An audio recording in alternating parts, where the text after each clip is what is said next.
I should have known that nothing about Dante Salvatore's world would ever be simple. Should have recognized that the moment a man shows up to a first date in a car, worth more than most people's houses,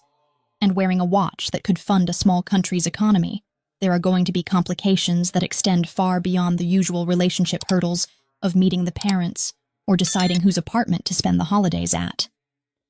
But I was 28 years old, had spent the last 6 months falling hopelessly and recklessly in love with a man whose smile could make me forget my own name, and I was naive enough to believe that the most intimidating part of attending the Salvatore family's New Year's Eve celebration would be choosing the right dress and remembering which fork to use for which course, at what I assumed would be an absurdly formal dinner. I was standing in front of my bathroom mirror on the afternoon of December 31st, attempting to tame my dark curls into something that resembled elegance rather than chaos, when the full weight of what I was about to walk into finally settled over my shoulders like a heavy winter coat. Dante had been increasingly vague about what his family actually did for a living, always deflecting my questions with that devastating grin and a comment about import-export that I had been too infatuated to push back against, too caught up in the way he would show up at my art restoration studio with coffee and pastries, too distracted by how he would listen with genuine interest when I rambled about pigment analysis and the delicate process of bringing centuries-old paintings back to life. The dress I had chosen was a deep emerald silk that Dante had sent over 3 days earlier with a note that simply read, "You'll outshine every star in the sky, amore mio." And I had spent an embarrassing amount of time pressing my face into the fabric and wondering what kind of man sends a woman a dress that probably cost more than her monthly rent while also somehow knowing her exact size without ever having asked. My mother had called that morning, her voice tight with that particular tone she used whenever she was worried, but trying not to show it, asking me if I was absolutely certain about attending this party, about getting more deeply involved with that Salvatore boy, as she called him, and I had brushed off her concerns with the confident ignorance of someone who thought she understood the situation when she very clearly did not.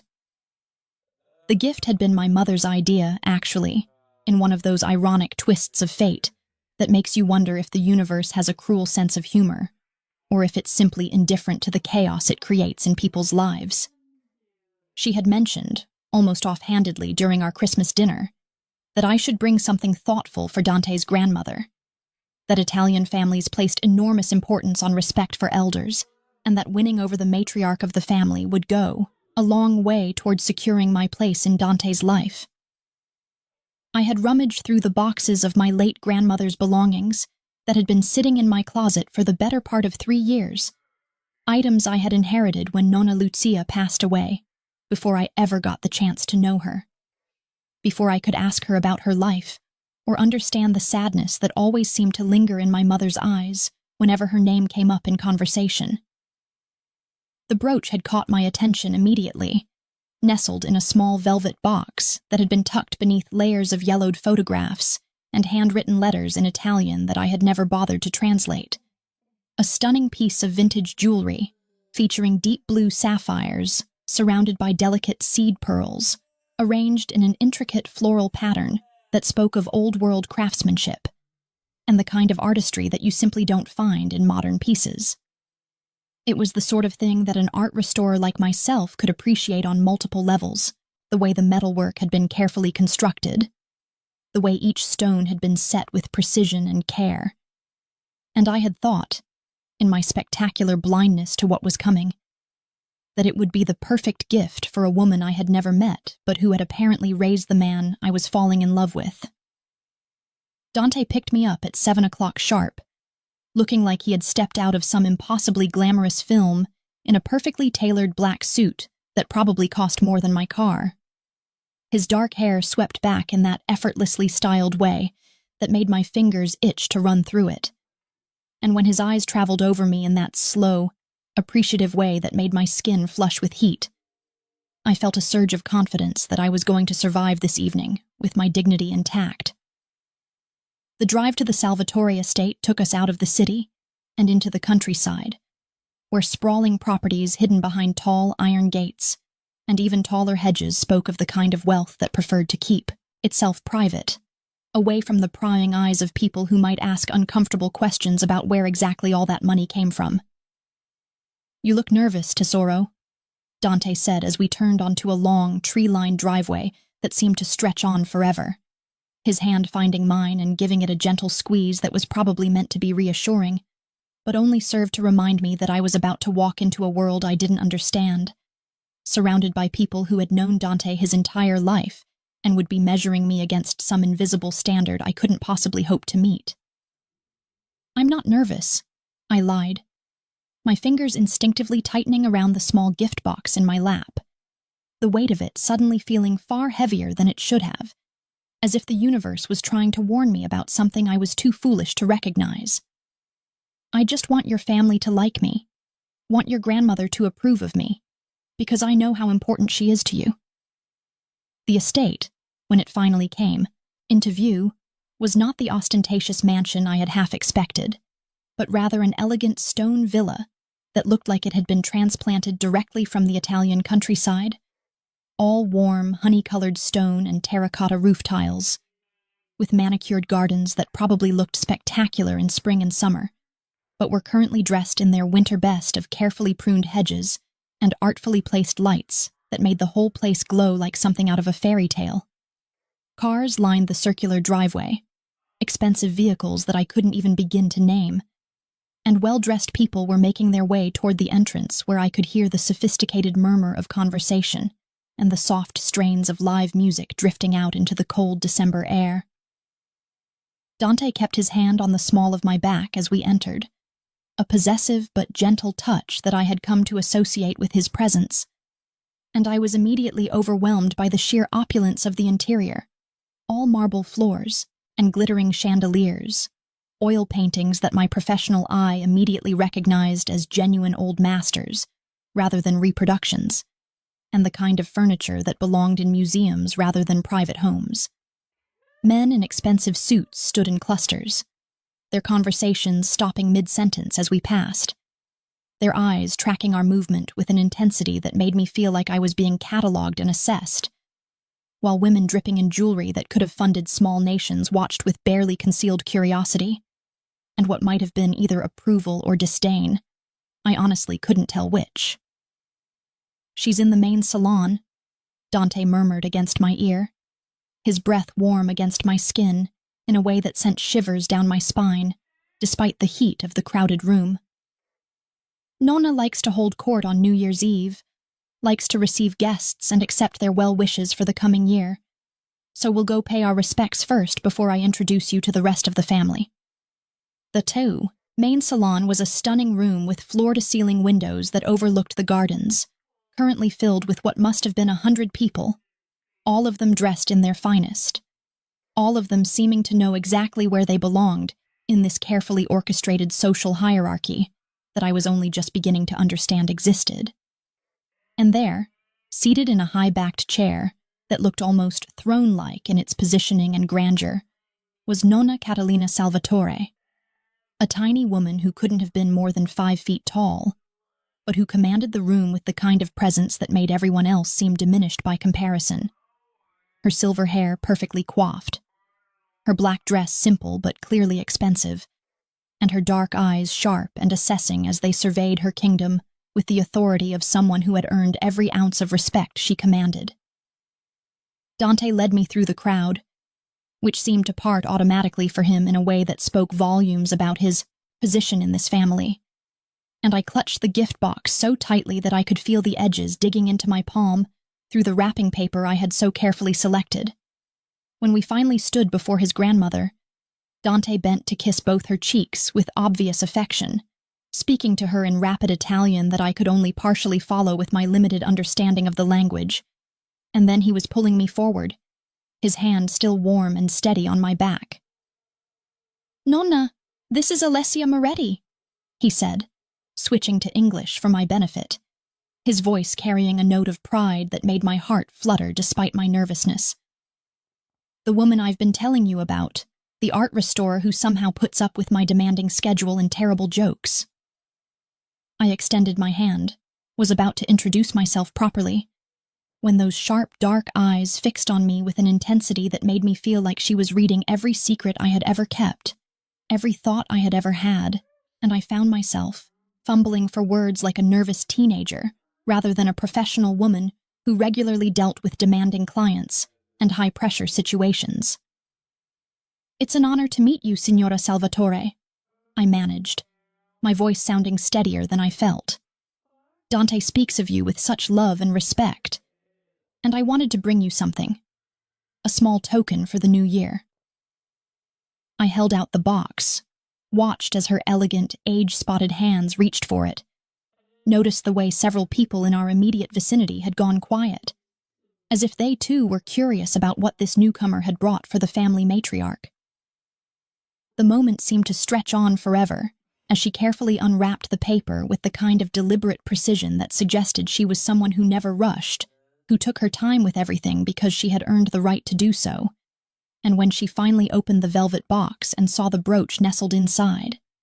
I watched her face transform in a way that I would replay in my mind 1,000 times in the days and weeks to come.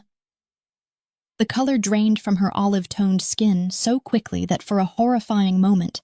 I thought she might be having a heart attack, her hands beginning to tremble so violently that the box nearly slipped from her grasp, and the crystal champagne flute she had been holding in her other hand fell to the marble floor with a crash that seemed to echo through the suddenly silent room like a gunshot. Her eyes, which had been sharp and assessing moments before, went wide with what I could only describe as terror mixed with recognition. And when she looked up at me, it was as if she was seeing a ghost,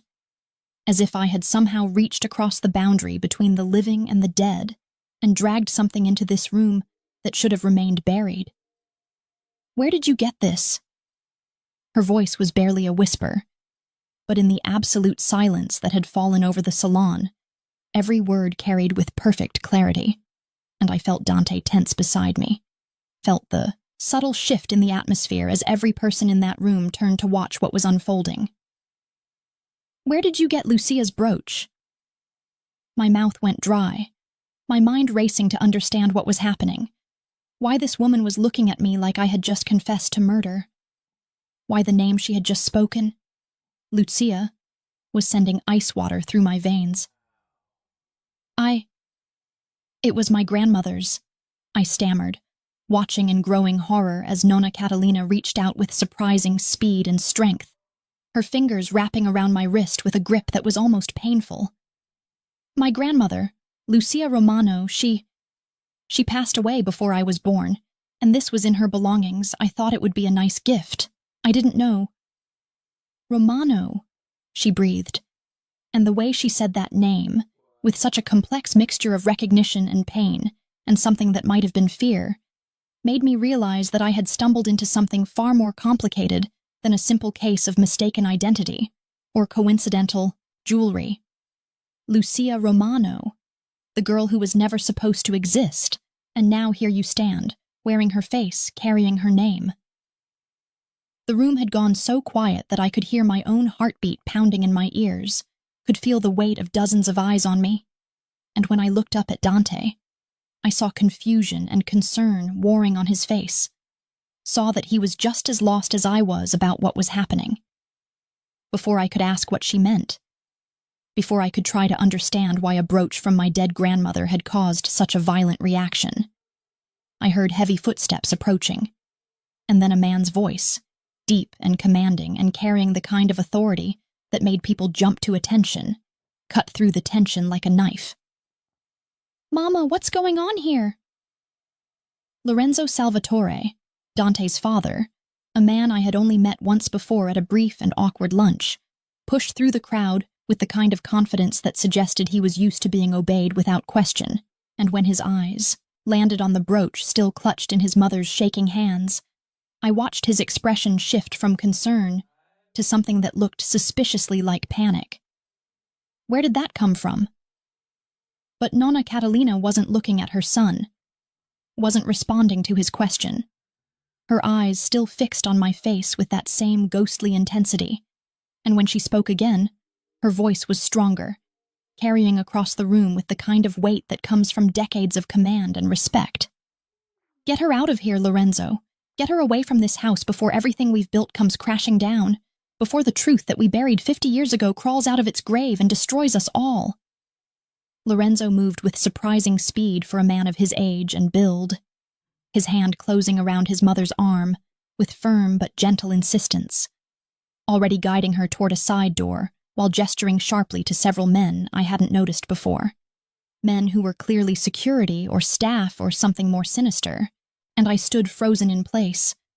the gift box now lying discarded on the floor where Nonna Catalina had dropped it, the sapphire and pearl brooch glinting in the chandelier light like an accusation.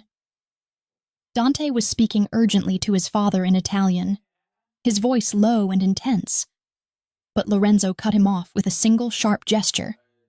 his eyes finding mine for just a moment. And what I saw there was not anger or confusion, but something far worse: calculation. The kind of cold assessment that suggested he was already 3 steps ahead, already planning how to contain whatever damage had just been done. The crowd began to murmur, the spell of silence breaking as people turned to their neighbors with excited whispers and speculative glances, and I realized with dawning horror that I had just become the center of attention at one of the most important social events of the Salvatore family's year, that I had somehow managed to unearth a secret that had been buried for half a century, and that the consequences of my innocent gift were only just beginning to unfold in ways I couldn't possibly predict or control. The drive back to my apartment was suffocatingly silent, with Dante's hands gripping the steering wheel so tightly that his knuckles had gone white in the dim glow of the dashboard lights. And every time I opened my mouth to ask him what had just happened, what his grandmother had meant by her cryptic words about girls who weren't supposed to exist, and truths buried for 50 years, he would shake his head in a way that made it clear he either didn't know or wasn't ready to talk about it, leaving me to sit in the passenger seat with my mind racing through possibilities that became increasingly unsettling the more I thought about them. He had walked me to my door with the kind of distracted courtesy that suggested his mind was somewhere else entirely, had kissed my forehead in a gesture that felt more like goodbye than goodnight, and when I tried to pull him inside, tried to make him stay and talk through whatever storm we had just walked into, he had simply said, "I need to handle some family business, Tesoro. I'll call you tomorrow," before disappearing into the night like smoke, leaving me standing in my doorway with more questions than answers, and a growing sense of dread that settled in my stomach like a stone. Tomorrow came and went without a phone call, without a text message, without any sign that Dante Salvatore remembered I existed. And by the second day of the new year, I had left him 6 voicemails and sent a dozen text messages that went unanswered, each one more desperate than the last, until I finally forced myself to stop, because I was beginning to sound unhinged even to my own ears. My mother called on the 3rd day, her voice carrying that same tight quality it had held before the party, and when I tried to explain what had happened, tried to tell her about Nonna Catalina's reaction to the brooch, and the strange things she had said about my grandmother, there was a long pause on the other end of the line that stretched on so long I thought we had been disconnected, until finally she said, "Alessia, I think you should leave this alone, should forget about the Salvatores and move on with your life," in a tone that suggested she knew far more than she was willing to share. But I couldn't leave it alone. Couldn't stop my mind from circling back to those moments in the salon when a simple piece of jewelry had caused a woman to look at me like I was a ghost. Couldn't shake the feeling that there was something fundamental about my own history that I didn't understand. Some missing piece of my family's story that everyone seemed desperate to keep hidden. I spent the next 2 days attempting to focus on work, trying to lose myself in the meticulous process of cleaning centuries of grime off a Renaissance painting that had been brought to the studio for restoration. But my hands kept shaking, and my mind kept wandering. And finally my boss, a kindly older woman named Margaret, who had mentored me since I graduated from art school, told me to take the rest of the week off, because I was clearly too distracted to be trusted with irreplaceable works of art. It was on the 5th day of the new year, with still no word from Dante and a growing obsession with understanding what had happened at that party. that I found myself standing in my mother's attic on a gray January afternoon, surrounded by decades of accumulated possessions and the musty smell of old memories that had been packed away and forgotten. My mother was at work, teaching her afternoon classes at the community college where she had spent the last 25 years in the English department, and I had used the spare key she kept hidden under the flower pot on her back porch, had climbed the narrow stairs to the attic, with a growing sense that I was about to cross some invisible line that, once crossed, would change everything I thought I knew about my family and myself. The boxes of my grandmother's belongings were exactly where I remembered them, stacked in the far corner beneath a small dormer window that let in just enough light to see by, and I began pulling them out one by one, opening them with increasingly frantic movements as I searched for something, anything, that might explain the connection between my grandmother Lucia Romano and the Salvatore family. Most of it was exactly what you would expect to find in the possessions of a woman who had died young, clothing that had gone out of style decades ago, books with Italian titles that I couldn't read, a few pieces of costume jewelry that held no particular significance, and I was beginning to think that I had made this trip for nothing when my hand hit something solid and unyielding beneath a layer of carefully folded linens at the bottom of the last box. The trunk was small, maybe 2 feet long and a foot wide, made of dark wood that had been carved with intricate patterns that suggested it was quite old, and it was secured with a heavy brass lock that looked like it hadn't been opened in years, possibly decades, the kind of lock that suggested whatever was inside was meant to stay hidden. I sat back on my heels, staring at this object that I had never seen before despite having gone through these boxes when I first inherited them, and I realized with a start that someone had deliberately placed it at the very bottom, had buried it beneath layers of other items, as if they wanted to make sure it wouldn't be easily found,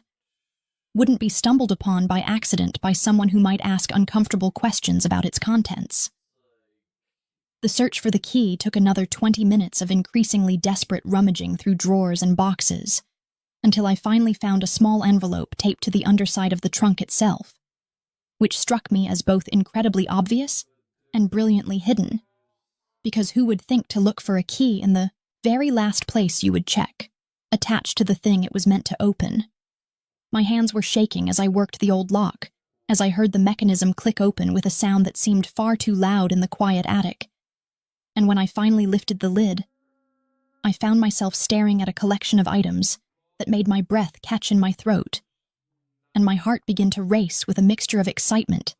and growing dread. The photographs were on top, maybe 24 of them, and they showed a young woman who could have been my twin if not for the styling of her hair and the fashion of her clothes. A girl of maybe 18 or 19 with dark curls and eyes that sparkled with joy and mischief. And in every single one of them, she was with a man who made my stomach drop because I recognized him. Recognized the strong jawline and the way he held himself with casual confidence. Recognized him because I had seen his face in photographs at the Salvatore estate, in portraits that hung in the hallway, leading to the main salon. The young Vittorio Salvatore, Lorenzo's older brother, the uncle that Dante had mentioned once or twice in passing as having died tragically in some kind of business accident back in the 70s, was staring out at me from these photographs with his arm around my grandmother, with his hand holding hers, with his lips pressed against her temple in a gesture of such obvious intimacy and affection that there could be no mistaking the nature of their relationship. I picked up one photograph after another, my hands trembling so badly that I nearly dropped several of them, and I studied each image with the trained eye of someone who made their living analyzing visual details, noting the way they looked at each other with the kind of consuming intensity that spoke of deep love and possibly dangerous obsession,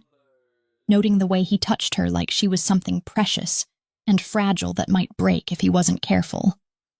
noting the locations in the backgrounds that suggested these had been taken in secret,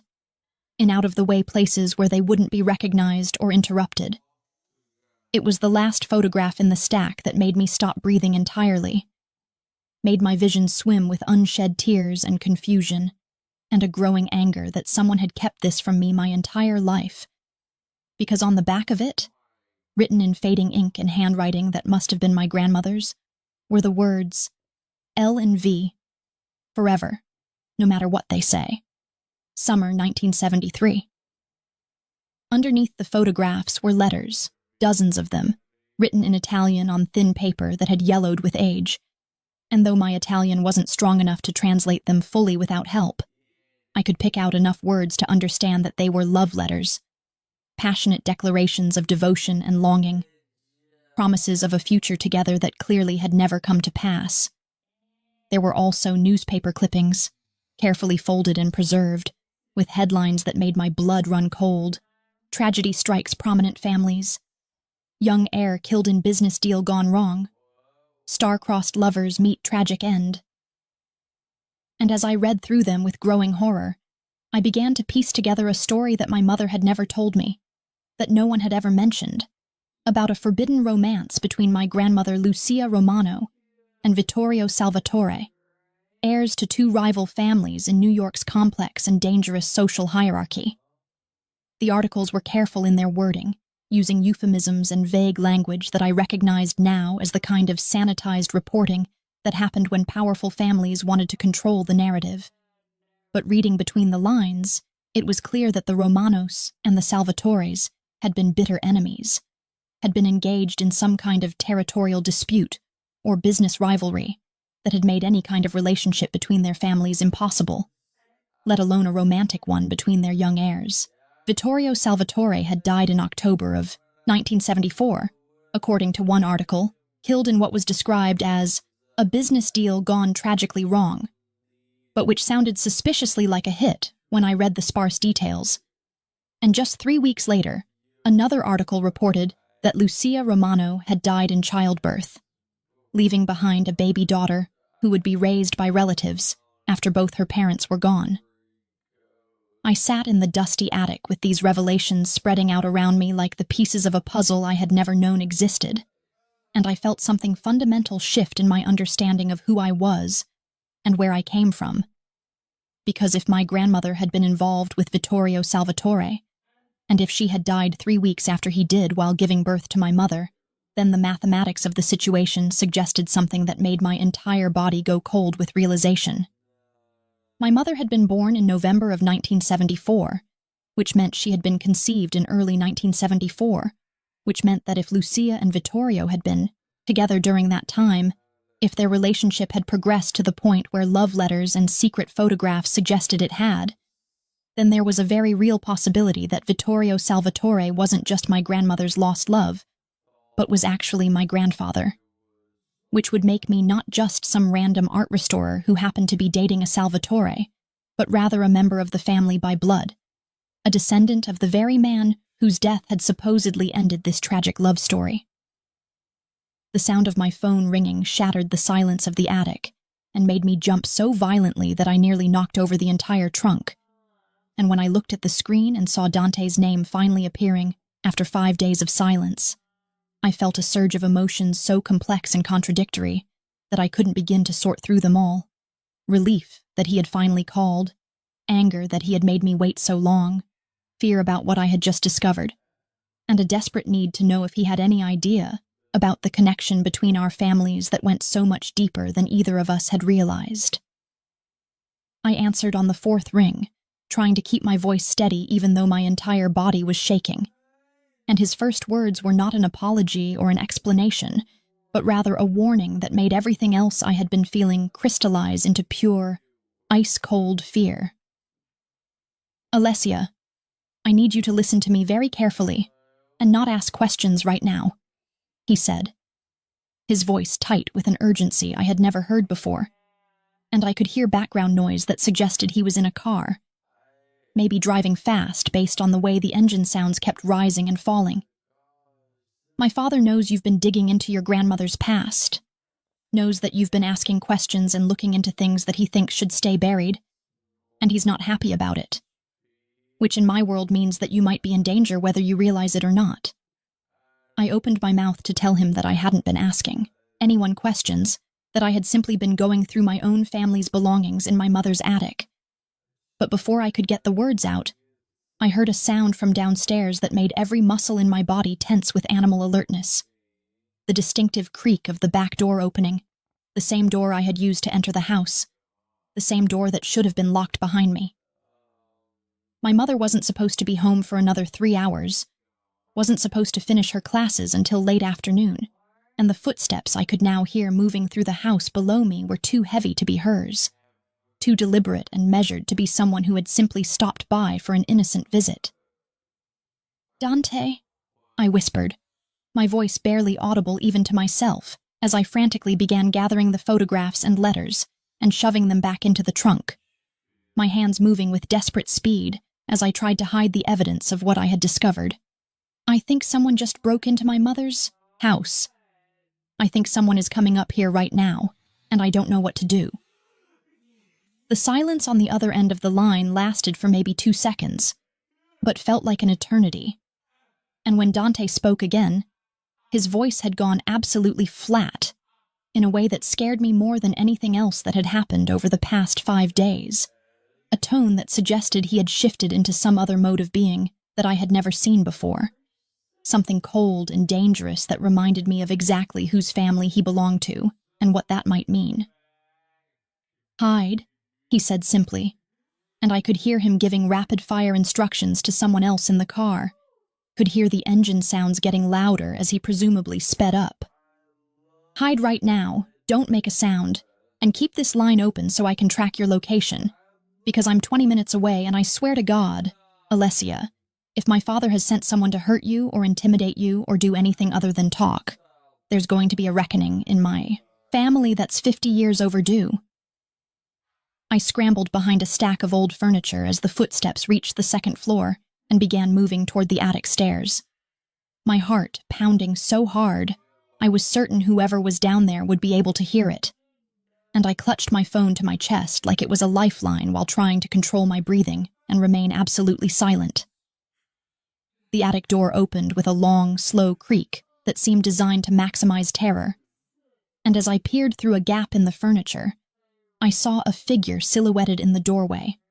a man I didn't recognize but whose body language suggested he was very comfortable with violence, and when he spoke, his voice carried the distinctive accent of someone who had grown up in the old neighborhood, someone who had learned their trade in the streets before moving up to work for families like the Salvatores. "Miss Moretti, I know you're up here, and I know you've been going through things that don't belong to you," he said, conversationally, as if we were discussing the weather rather than whatever sinister purpose had brought him to my mother's house. And I watched in frozen horror as he began moving through the attic with methodical precision, checking behind boxes and furniture with the practiced efficiency of someone who had done this many times before. "Mr. Salvatore sent me to deliver a message, to make it clear that some secrets are meant to stay buried, and that people who go digging in graves sometimes fall into them, if you understand my meaning." The way he said, "Mr. Salvatore," made it clear he wasn't talking about Dante, made it obvious that Lorenzo had sent this man to threaten me or worse, and I found myself wondering with distant, detached clarity whether I was about to die in my mother's attic surrounded by my grandmother's hidden past, whether this was how the story would end, with another tragedy to match the one from 50 years ago. But then I heard something that changed everything. Heard the sound of multiple cars pulling up outside the house with the kind of aggressive speed that suggested they weren't concerned about being subtle. Heard car doors slamming and voices shouting. And the man who had been stalking through the attic suddenly froze, his head snapping toward the window, as he apparently realized that whatever he had been sent to do was about to be interrupted by something he hadn't anticipated. "Step away from wherever you're hiding, Miss Moretti," he said, his tone shifting from conversational menace to something more urgent. "Because it seems your boyfriend has decided to make this a family matter, and when the young Salvatore shows up ready to go to war with his own father's men, things tend to get very complicated very quickly." The standoff in my mother's house lasted exactly 7 minutes, according to the timestamp on my phone. 7 minutes during which I remained frozen behind that stack of furniture, listening to male voices arguing in rapid Italian downstairs. 7 minutes during which I heard what sounded like furniture being moved and threats being exchanged, and the very real possibility that violence was about to erupt in the middle of my mother's carefully maintained living room, until finally Dante's voice cut through all the others, with an authority that suggested he had invoked some kind of family protocol or hierarchy that even his father's men couldn't ignore. And the intruder who had been searching the attic retreated down the stairs with a stream of what I assumed were Italian curses, based on the venom in his tone. When Dante finally appeared in the attic doorway, his expensive suit disheveled and his hair falling across his forehead in a way that would have been attractive under any other circumstances. The look on his face was something I had never seen before, a mixture of fury and fear, and something that might have been guilt. And when he saw me emerge from my hiding place, still clutching my phone and visibly shaking, he crossed the space between us in 3 long strides and pulled me against his chest with enough force to knock the air from my lungs. "Are you hurt?" he demanded, his hands running over my arms and shoulders as if checking for injuries, his eyes scanning my face with an intensity that suggested he was cataloging every detail to make sure I was truly unharmed. And I found myself torn between wanting to collapse into his embrace and wanting to shove him away, because his family had just sent someone to threaten me in my own mother's house. "I'm fine. I'm not hurt. But Dante, what the hell is going on?" I managed to get out, my voice shaking with adrenaline and delayed shock and a growing anger that was beginning to override my fear now that the immediate danger seemed to have passed. "Why did your father send someone here? Why does he care what I'm looking into about my own grandmother?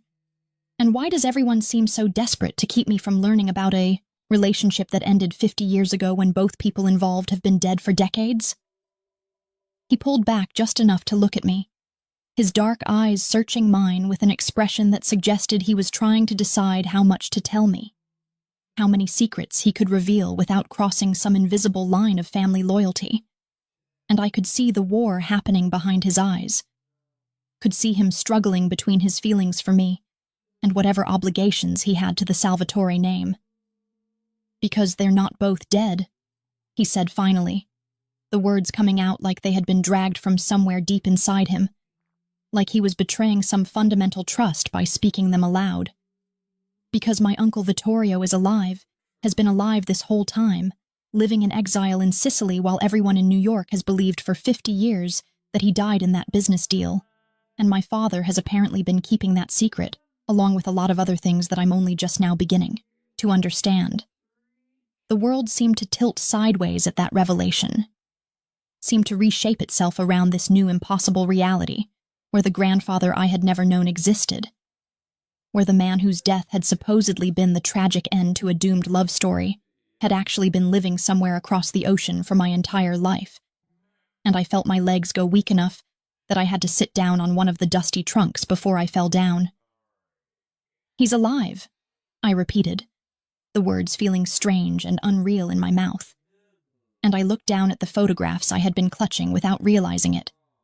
at the image of young Vittorio Salvatore with his arm around my grandmother, both of them smiling at the camera like they had the whole world ahead of them and nothing could touch them. If he's alive, then why has he been in hiding for 50 years? Why did everyone think he was dead? And what does any of this have to do with my grandmother dying 3 weeks after he supposedly did? Dante ran his hands through his hair in a gesture of frustration that I had come to recognize as his tell when he was stressed beyond his usual carefully controlled demeanor. And he began pacing the small attic space like a caged animal, his movements tight and controlled, but radiating an energy that suggested he was barely keeping himself together. "I don't know all of it yet. My father won't tell me everything, but from what I've been able to piece together from conversations I've overheard and things my grandmother has let slip over the years,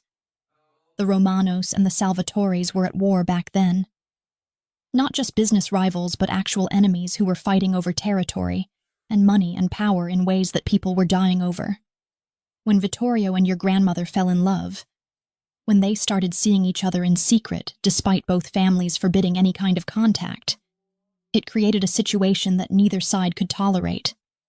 Because if the heirs to both families united, it would have meant a complete restructuring of power dynamics that a lot of people had a vested interest in preventing.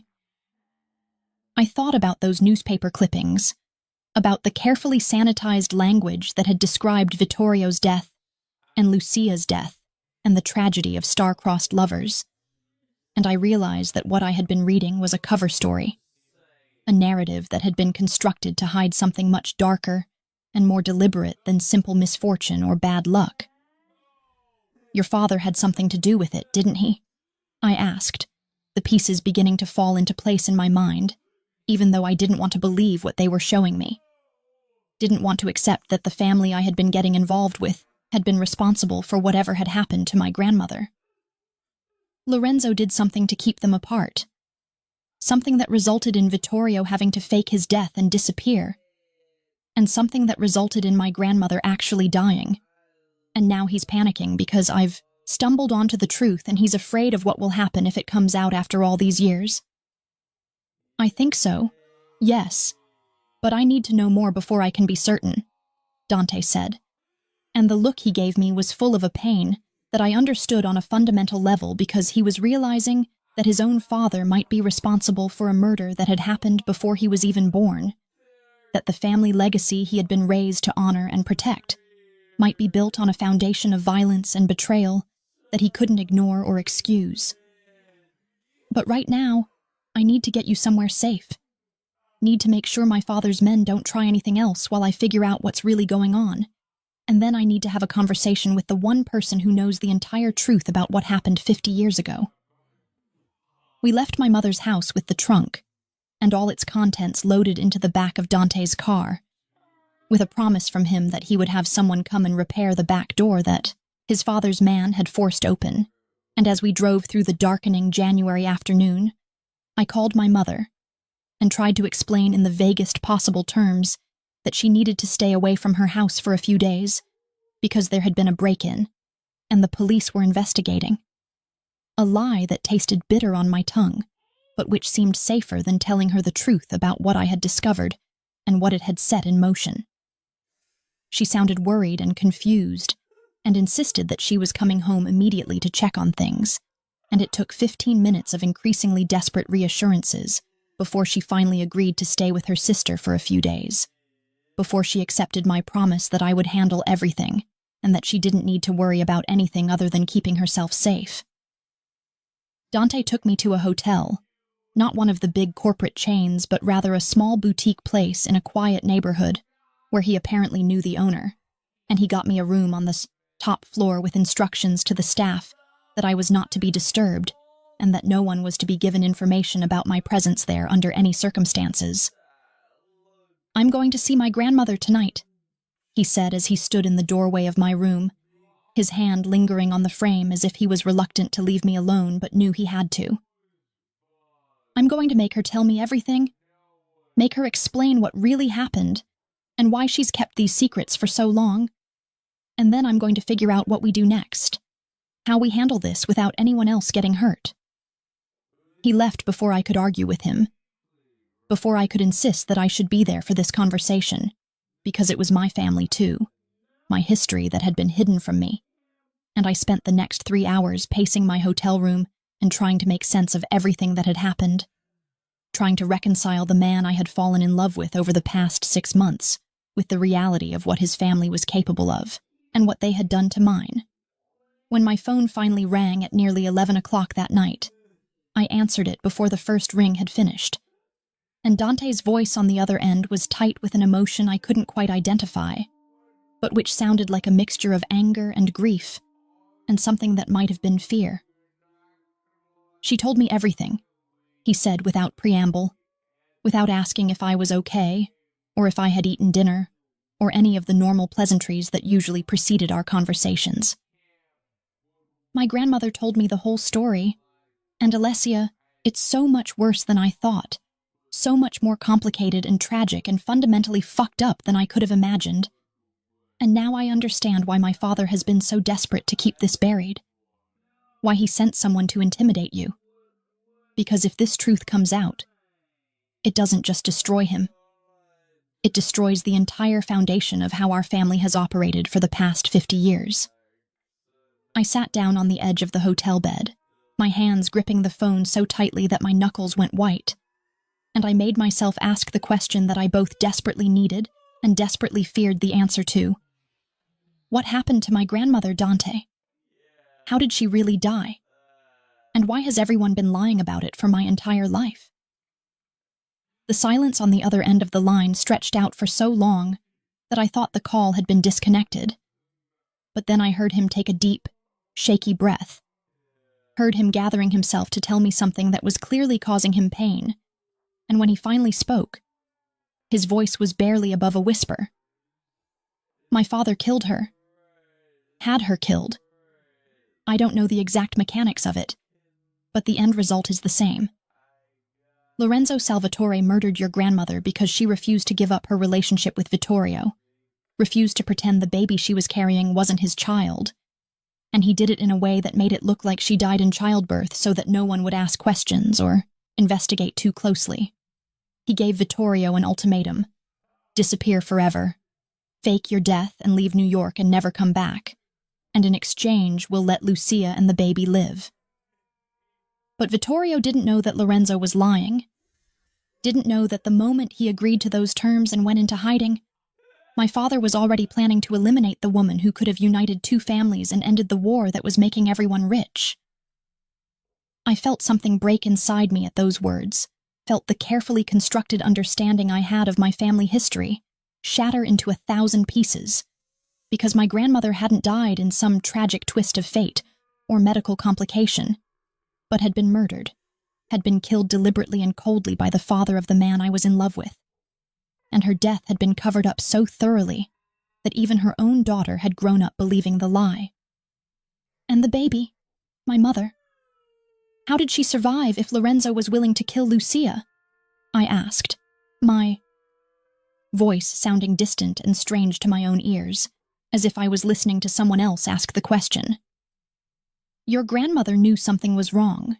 knew she was in danger, and she got a message to someone she trusted. Someone outside both families who could get the baby to safety, Dante explained. And I could hear him moving around, could hear the sound of a car door opening and closing as he apparently prepared to go somewhere. My grandmother helped her, actually, which is why she reacted the way she did when she saw you at the party. Why seeing that brooch and hearing the name Lucia Romano made her look like she had seen a ghost, because Nonna Catalina has been carrying the guilt of what her son did for 50 years, has been living with the knowledge that she helped save your mother, but couldn't save Lucia,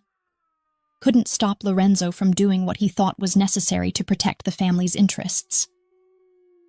The enormity of it all was too much to process, too much to hold in my mind all at once, and I found myself crying without really being aware that I had started. Found tears streaming down my face as I thought about my grandmother dying alone and afraid. Thought about my mother being smuggled to safety as an infant. Thought about Vittorio spending 50 years believing that both his wife and child were dead because he had trusted his brother to keep his word. Where are you going? I asked Dante, because I could hear the purposefulness in his voice, could tell that he was already moving toward whatever came next in this terrible story. I'm going back to the estate to get my grandmother, and then you and I are going to have a conversation with her, where she tells us everything,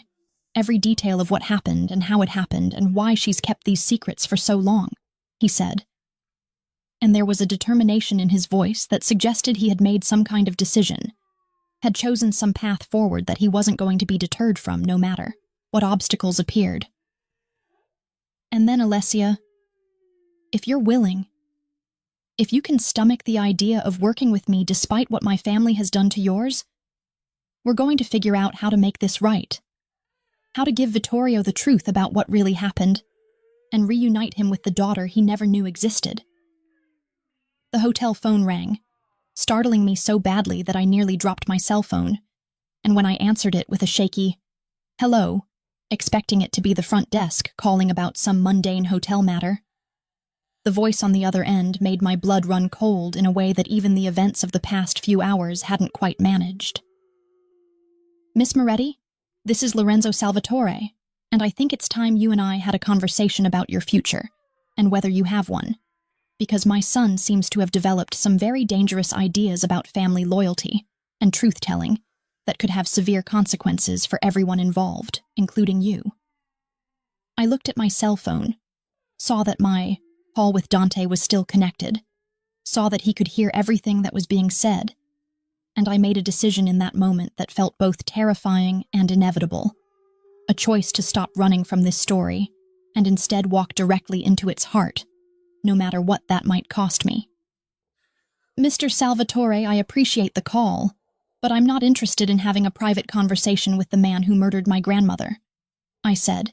keeping my voice steady, despite the fear that was making my heart race and my hands shake. If you want to threaten me or try to intimidate me into silence, you'll have to do it in front of your mother, because Dante and I are on our way to see her right now, and I have a feeling that Nonna Catalina is done keeping your secrets. I hung up both phones before he could respond, before I could lose my nerve or second-guess the confrontation I had just set in motion, and I grabbed my coat and bag and headed for the door, because whatever happened next, I was going to face it head-on, rather than hiding in a hotel room while other people decided my fate. When I reached the lobby, Dante was already there, having apparently broken every traffic law to get to me as quickly as possible, and standing beside him, looking smaller and more frail than she had at the New Year's Eve party,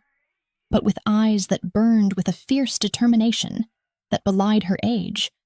was Nonna Catalina Salvatore, dressed in black like she was going to a funeral,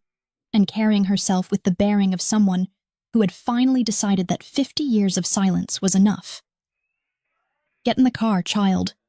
she said to me in accented English, her voice rough with emotion and age but still commanding enough that I found myself obeying without question. "It's time you learned the truth about what my son did to your family. Time you understood the price that was paid for the empire he built on your grandmother's grave. And time that someone finally had the courage to drag these secrets into the light where they belong, no matter what it costs us." We drove through the dark January night to the Salvatore estate, with a silence in the car that felt heavy and weighted with the enormity of what we were about to confront. And I sat in the back seat next to Nonna Catalina, while Dante drove with a controlled fury that manifested in the tension of his shoulders and the tight grip of his hands on the steering wheel, and the old woman beside me held my hand with surprising strength, her papery skin warm against mine in a gesture that felt like both apology and solidarity. When we arrived at the estate, every window was blazing with light despite the late hour, and Lorenzo's car was parked in the circular driveway like a challenge or a warning. And as we walked through the front door together, this unlikely trio united by secrets and blood and the need for truth, I could feel the weight of 50 years of lies pressing down on us like a physical force that made it hard to breathe. Lorenzo was waiting in the same salon where I had first met Nonna Catalina just days ago, though it felt like a lifetime had passed since that moment when a simple gift had unraveled the carefully constructed fiction that two families had maintained for half a century. And he stood by the fireplace with a glass of what I assumed was expensive scotch in his hand, looking every inch the powerful patriarch who was accustomed to being obeyed without question. His silver hair perfectly styled and his suit immaculate despite the hour. But there was something in his eyes that suggested he knew the foundation beneath him was crumbling, and there was nothing he could do to stop it. "Mama, this is unnecessary and potentially very dangerous for everyone involved," he said, directing his words to his mother, but keeping his eyes fixed on me with an intensity that made it clear he saw me as the real threat in this room, the outsider who had stumbled into family business that should have remained buried. "The girl doesn't need to know everything, doesn't need to understand decisions that were made before she was born, and dredging up the past serves no purpose except to cause pain and potentially destroy everything we've built." But Nonna Catalina moved past her son without acknowledging his words, settling herself into the same throne-like chair she had occupied at the party. And when she spoke, her voice carried the weight of authority that came from being the matriarch of this family, from having survived longer and seen more than anyone else in the room. And I understood in that moment that whatever power Lorenzo thought he held, it was nothing compared to the moral authority of a mother who had finally decided to hold her son accountable for his sins. "You murdered an innocent girl because you were afraid of peace," she said, and the starkness of those words, spoken without embellishment or euphemism, seemed to suck all the air out of the room and make time itself pause to witness this reckoning. "You gave your brother an ultimatum that you never intended to honor. You sent Vittorio away with promises that you would protect Lucia and their child, and then you had her killed 3 weeks later because you couldn't stomach the idea that the war with the Romanos might end. Couldn't accept that your path to power might be threatened by something as simple and profound as love between two young people who had the misfortune of being born into families that valued violence and territory over human life." I watched Lorenzo's face as his mother spoke, watched the carefully controlled mask slip just enough to reveal the calculation beneath it, the cold pragmatism that had allowed him to make that choice 50 years ago and live with it ever since. And when he finally responded, his voice was flat and devoid of any emotion that might have suggested remorse or regret. "It was necessary," he said simply, as if those 3 words could justify murder, as if the elimination of one pregnant girl was simply the cost of doing business in a world where weakness meant death and sentiment meant failure. The Romanos would never have accepted a true peace, would have used any alliance to position themselves to destroy us. And Vittorio was too naive and too blinded by his feelings to see that his precious Lucia was nothing but a liability, a weakness that could have been exploited to bring down everything our family had built over generations. Dante moved then, crossing the room to stand between his father and his grandmother in a physical manifestation of the choice he was making, the side he was taking in this family war that had been brewing beneath the surface for decades. And when he spoke, his voice was steady and clear and full of a quiet strength that made me fall in love with him all over again, despite everything, despite the horror of what his family had done to mine. "You're going to tell Alessia everything," he said to his father, and it wasn't a request but a command, spoken with the authority of someone who had finally stepped into his own power and wasn't going to back down no matter what threats or consequences were leveled against him. "You're going to explain exactly what you did to Lucia Romano, how you arranged her death, how you covered it up, and then you're going to give me the information I need to contact my uncle Vittorio in Sicily, because he deserves to know the truth about what happened to the woman he loved and the daughter he never knew existed. And if you refuse, I will walk away from this family and everything it represents, and I will make sure that every dirty secret, every buried body, every illegal deal comes to light in ways that will destroy everything you've spent your life building." The standoff between father and son lasted for what felt like hours, but was probably only minutes. A silent battle of wills that would determine the future of the Salvatore family, and whether the crimes of the past would finally be brought into the light, or whether they would remain buried under layers of money and power and the kind of influence that could make inconvenient truths disappear. And I held my breath as I watched Lorenzo's face cycle through anger and calculation, and what might have been fear before finally settling on something that looked almost like resignation. What followed was a confession that was clinical in its detail and chilling in its lack of emotion, a recounting of how Lorenzo had arranged for one of the Romano family's own soldiers, a man who owed him a debt and who could be trusted to keep silent, to tamper with the medical care Lucia received during her delivery, how he had made sure that her death would look natural enough that no autopsy would be ordered, how he had personally overseen the removal of the infant and her delivery to a Romano cousin in another state who had been told only that the baby needed protection from family politics, and how he had spent the subsequent 50 years building his empire on the foundation of that calculated murder while his brother lived in exile, believing that both his wife and child were dead. By the time Lorenzo finished speaking, I was crying again, silent tears streaming down my face as I thought about my grandmother's final hours, about her dying without the man she loved beside her, about her never knowing that the brother-in-law who had promised to protect her was the one who had ordered her death. And I felt Nonna Catalina's hand find mine again,